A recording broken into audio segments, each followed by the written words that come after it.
Hello and welcome back. We are currently leaving the St. Ignace Marina after spending 5 days because I had family up for the Chicago to Mackinac sailboat race. So I decided to spend the better part of a week with them running around Mackinac Island and the local area. All the activities from the race have died down and now pretty much all the sailboats are heading back to their home ports. When I'm on a boat trip, I obsessively check the weather every day, even if I'm not going anywhere, just to see what the forecast is. Today was calling for 1 to 2 foot waves for the first half of the trip and about 2 to 3 for the second half. I usually don't go whenever I see 2 to 3 foot waves in the forecast. The boat can handle it just fine, as can I. I've been out for probably 8 hours in those conditions before. It's not very fun, but it can definitely handle it. The reason I decided to go anyway was that I knew a few other boats heading over to Charlevoix today, and I didn't want to be left behind. Well, it turned out that was the wrong decision to make, as later on I learned that the forecast was very much wrong, and I would soon be in the worst conditions I've been in on the Ranger Tug.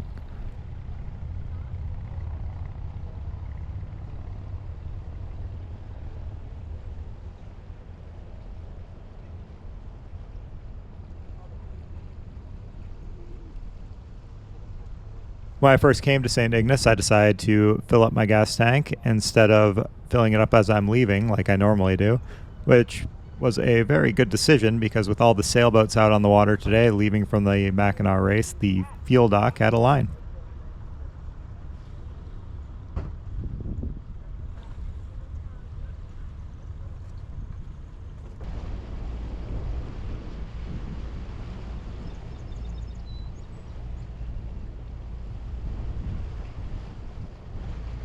To the right of the lighthouse, which is on a small strip of land, is a little cove where the ferries run in and out all day long.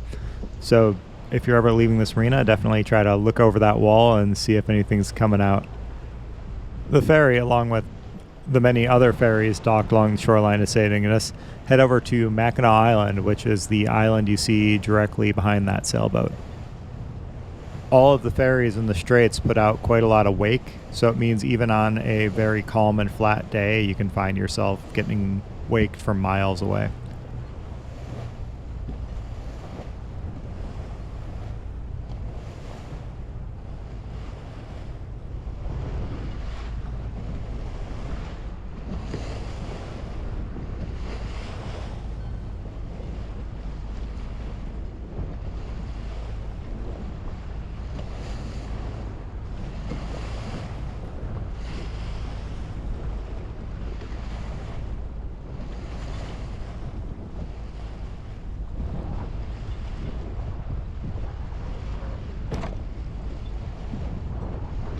So this is the planned route for today. From St. Ignace, we head just a few miles south, cross over underneath the Mackinac Bridge, and then make a turn at the abandoned lighthouse and have a straight shot right to Charlevoix.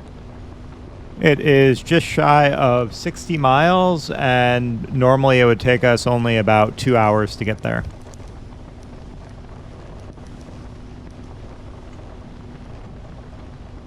Right after leaving St. Ignace and turning the corner, the huge Mackinac Bridge comes into view.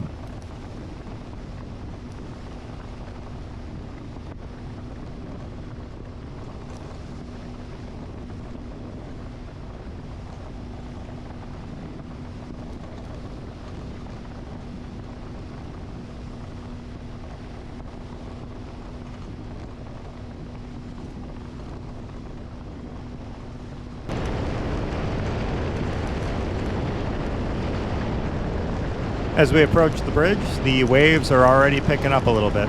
This isn't really a warning sign or anything to be concerned about because the straits underneath the bridge do usually get a little rough.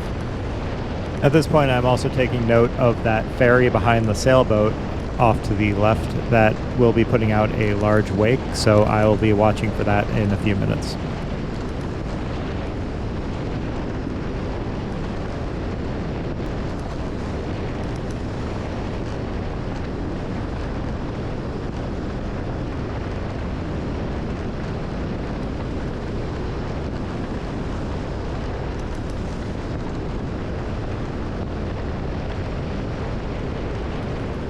And just like that, we have now crossed back into Lake Michigan, where we started our trip. Still have a few hundred miles and a few days to go on the trip, but it is nice to be back in home territory.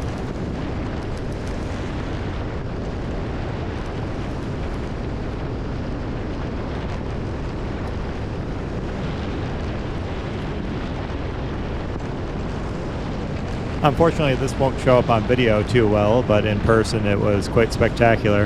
As soon as we went underneath the bridge, about 50 to 100 sailboat masts became visible all the way to the horizon. They were all the sailboats that just sailed the Chicago to Mackinac race and were heading back down the lake to their home ports. When I ended up tying up at a dock, I took out my phone and took a screenshot of the Marine Tracker app showing all the AIS targets out on the lake, and it was quite spectacular to see just how many of them there were.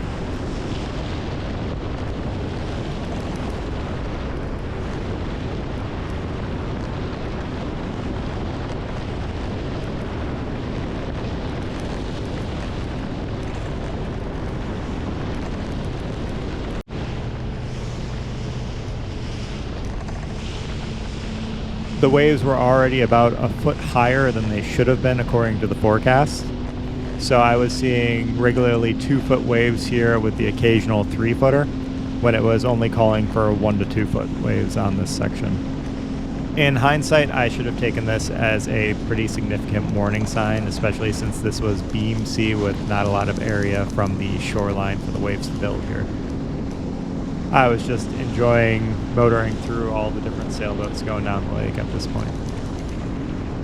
Because of the wind and weather conditions, most of the boats didn't have sails up or only one sail up and were motor sailing for most of the day.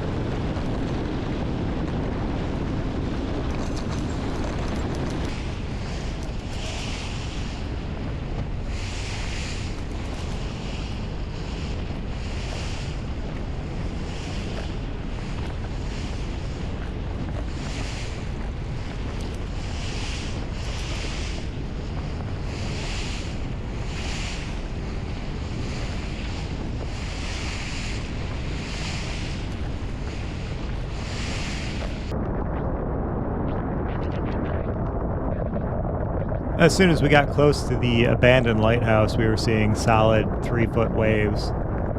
Fortunately, at this point, we were still able to be on plane riding on the crest of the waves. It makes for a much more stable ride in these conditions on the Ranger Tug, although when you're inside the cabin, everything squeaks and rattles to an almost deafening level.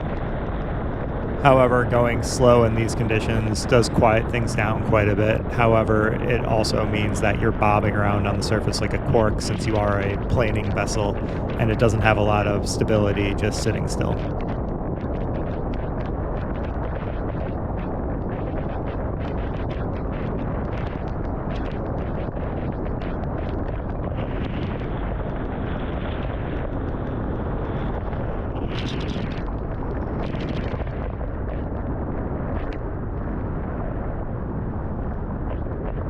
These conditions are about the maximum I can handle while still being comfortable on the Ranger Tug.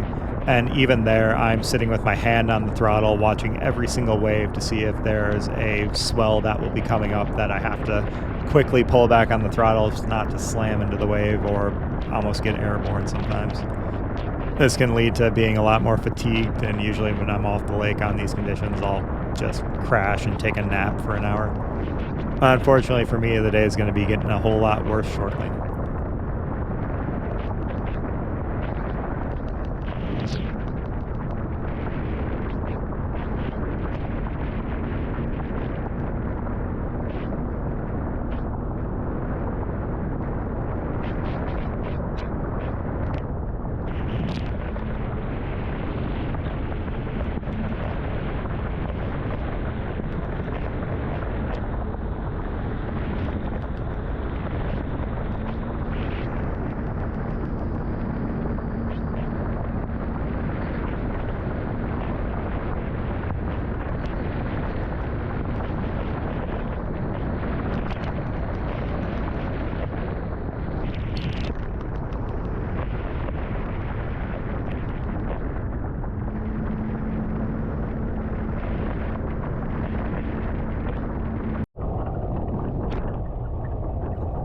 As soon as we turned the corner at the abandoned lighthouse and started heading south, we were going directly into the wind and waves.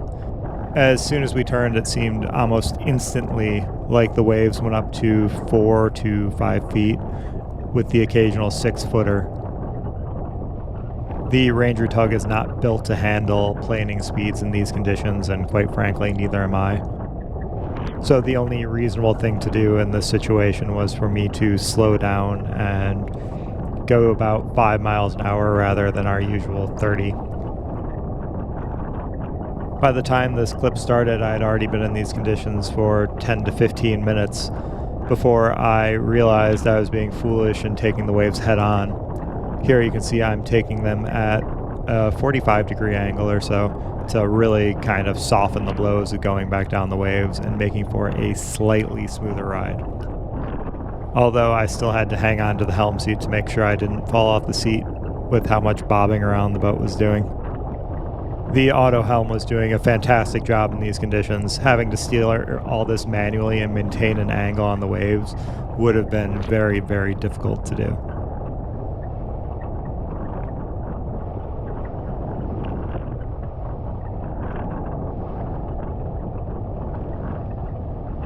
I was on this trip solo, and one of the things I always do is wear my life jacket, even in flat conditions.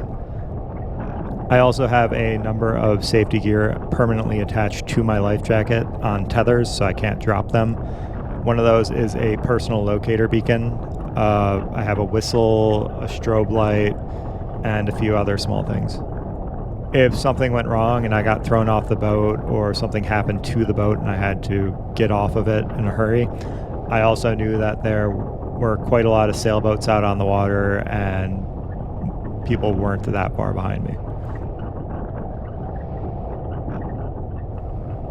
My Ranger Tug I'm in, which is an R-27 outboard, handled these conditions very well. At no point did I feel like I was in danger, apart from being in danger of becoming seasick. The boat was handling it far better than I was. I did not like being out in these conditions and would not seek to do so again, but it did give me a lot of confidence in the boat. One of the things I do not like about the Ranger in these conditions is when you hit a wave sometimes and it splashes up over the boat, you have to keep your top hatches closed or else you'll get wet, and you have to have both your side windows closed or else it will come in and get you and everything wet. With all the hatches and windows closed, the air inside can get very stale and hot, and there are no pre-installed fans or any way to get airflow going inside the boat in a reasonable way from the factory. And since everything inside the cabin gets so warm and stale, in conditions like this where you're moving a whole lot, it can really enhance motion sickness, in my opinion. I do have battery-powered fans, and I did install a fan in the cabin which was running throughout this, so I did have that advantage, but just something to be aware of if you have a Ranger Tug and you go out in bad conditions.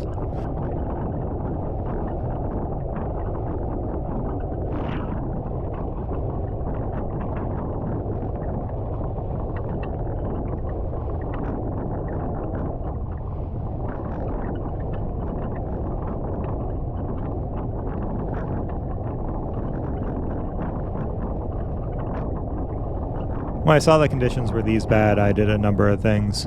One was I went on my chart and looked for if there were any anchorages or pieces of land or an island that would block the wind and the waves.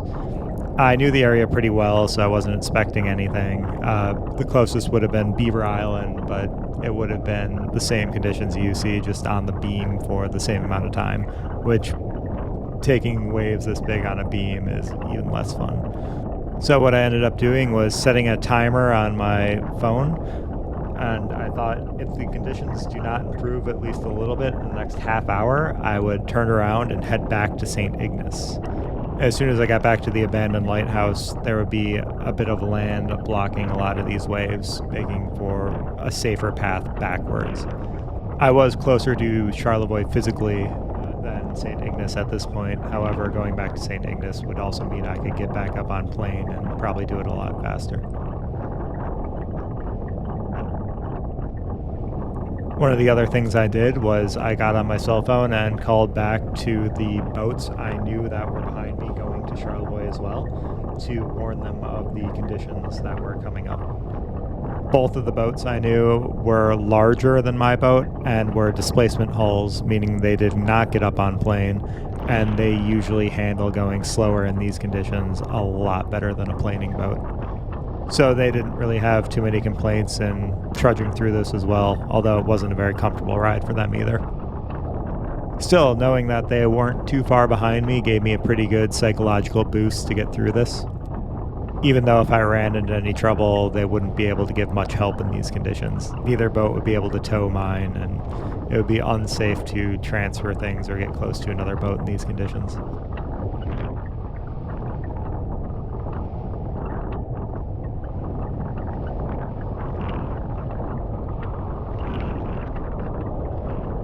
After about a half hour, I did see improvement in the wave conditions and was eventually able to get back on plane with caution of having 3 to 4 foot waves, and then if I saw a more rare at that point 6 foot wave come up, I was able to get the throttle all the way down so I wouldn't slam into the wave before it happened. It was still very tedious and very fatiguing to do, but I did make it to Charlevoix.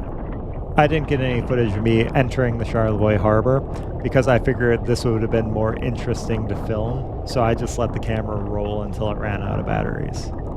My camera is mounted in such a way where I have to physically go outside the boat, hang on the outside of the boat, walk up to the bow in order to replace the battery, and then I have to reverse that and walk back, and in these conditions it would have been a very unsafe and stupid thing for me to do. And because of that, the rest of this video will be these rough conditions, which I hope you enjoy seeing more than going into Charlevoix. There's about 10 more minutes of footage which I'll leave playing. I hope walking through my thought process today of what I did in bad weather and the things I considered really help somebody in the future. In the next video, we will be heading from Charlevoix down and anchoring in the Manitou Islands on Lake Michigan. If that's something you're interested in, please subscribe. Until then, I will see you next time and enjoy the rest of this rough water footage.